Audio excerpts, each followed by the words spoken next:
Hey guys, and welcome to the fish room. I'm Rachel O'Leary, and today we're in a corner of the fish room that I almost never show you unless you join my live streams. This aquarium has been in service since before I had a fish room. I have quite a collection of these vintage aquariums. These are called meta frames, and they have the metal frame and the slate bottom, and I find them to be particularly good for breeding plecos as well as shrimp. Now, this aquarium has been a cherry shrimp breeding tank since about 2005. And I've never really done anything with it, but I have a really cool project coming up that I'm going to share with you guys. So in preparation today, we're going to make this scape a little more controlled. Now you can see it's lit with just a clip lamp, and it has an ancient hang-on back filter on it. With a pre-filter, and just has a bunch of random plants and crap thrown in it. So we're going to pull a lot of that today and just make a more controlled setup so that it'll be better for you guys to view. Let's get started. Today I'm going to start by removing a lot of the random hardscape that is in this aquarium. Again, over the years I've just sort of dropped stuff in here without much consideration for what it would look like, because the utilitarian aspect of just it being a breeding tank was what was important. That being said, as I've started, focusing more on making my tanks attractive, I've decided to go beyond this approach.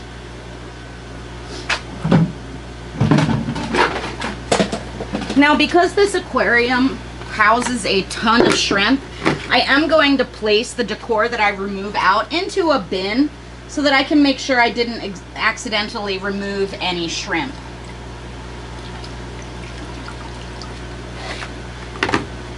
And there are a bunch of shrimp in here. This tank is going to get all stirred up and quite messy, but that's not really a problem. We'll get it all cleaned up. This is maple leaf stone, which I think is really, really cool. It has lots of nooks and crannies and some interesting veining in it. And it's one that's not worked with a whole lot, and I had heard a rumor that it was toxic to shrimp. And I had done some preliminary testing on it with vinegar and acids and things like that, and found it to be relatively inert. So I tried it in this shrimp tank and had no issues.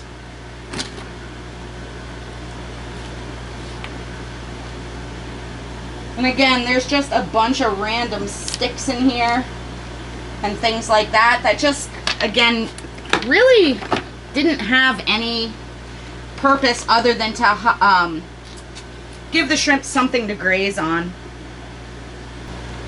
I'm going to go ahead and get this tank emptied, and then we'll take a look.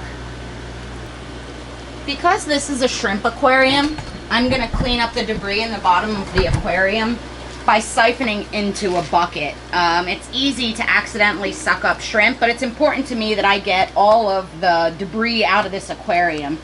So to start my siphon, I'll submerge my end, let it start to drain, submerge it again.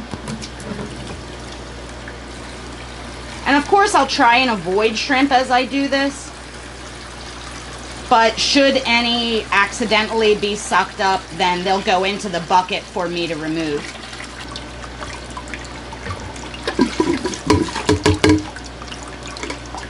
So that is basically all the debris out of the aquarium, all the decor removed, and the vast majority of the plants. I'm going to go ahead and scoop the little bit of duckweed off the top, remove some of the old snail shells, and continue from there. Now, as I mentioned in my resolutions video, I really want to get rid of duckweed in the fish room. It's just a pain in my butt. So as I go around and I do my maintenance on the aquariums, I have been making sure to wipe down the inner glass, remove as much duckweed as possible, and just go from there. It is a matter of a lot of battles, not exactly winning one war immediately.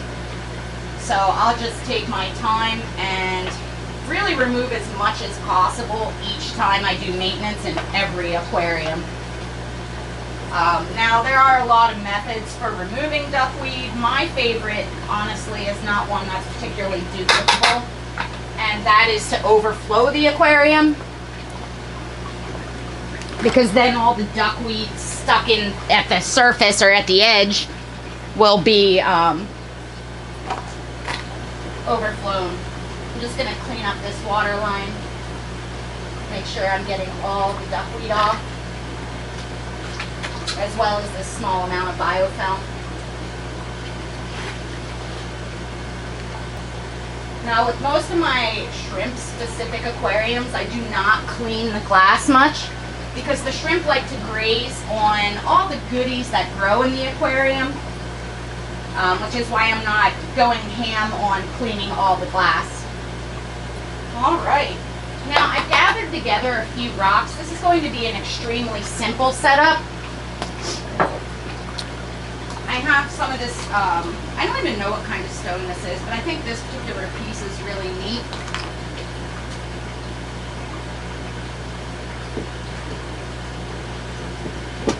It'll give a lot of surfaces for the shrimp to climb on, graze on, and you know, kind of matches the slate bottom of this aquarium.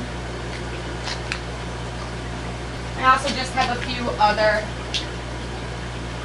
little rocks. Again, this is not meant to be like an aquascape, just meant to give a bunch of surfaces for the shrimp to graze on.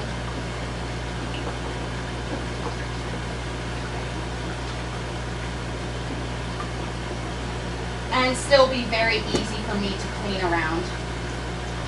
Most shrimp come from streams rather than like a lake or deeper water environment, and there are a lot of botanicals and a lot of rock. So I'm just throwing in a bunch of rock surfaces, and then we'll continue this video on another day with some more items that I think you guys will find interesting. Now I'm going to put back the plants that I took out.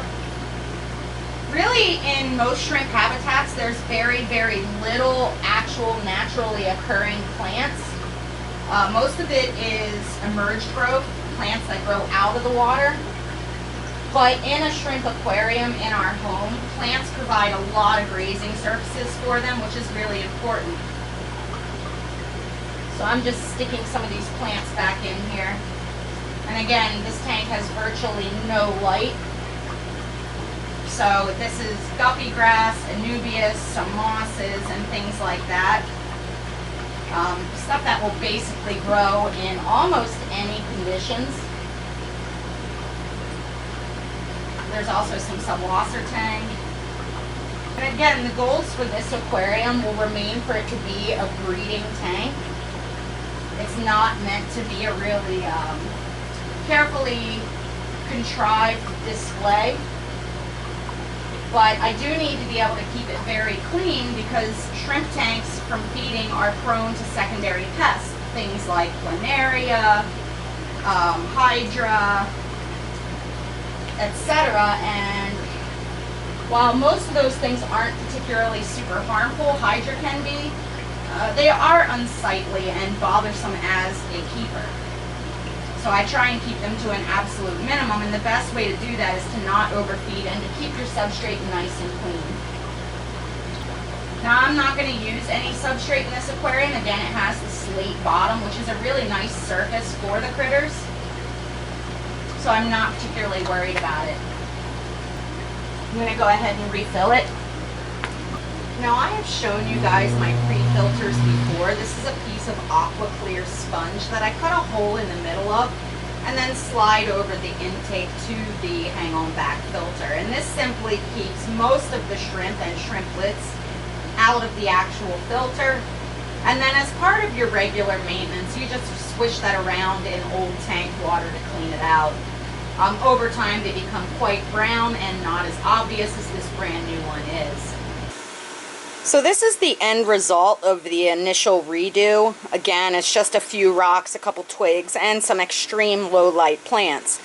Now these older aquariums always have sort of a cast to them, but since it's been around since the 60s, I'm not going to complain. There are quite a few cherry shrimp in here. Let's see if I can get them in focus for you guys.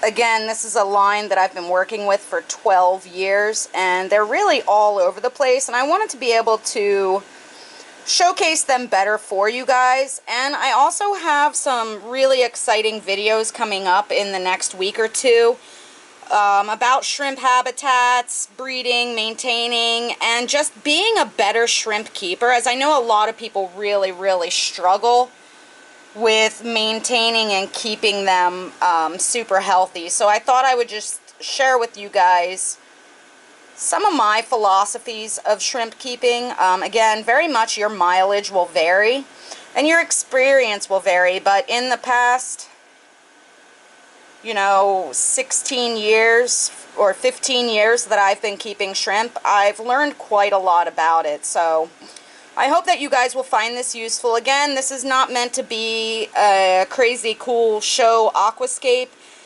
It's meant to be a really good environment for the shrimp to thrive in. So stay tuned for the continuation of this aquarium as well as a few others that I'm really excited to show you.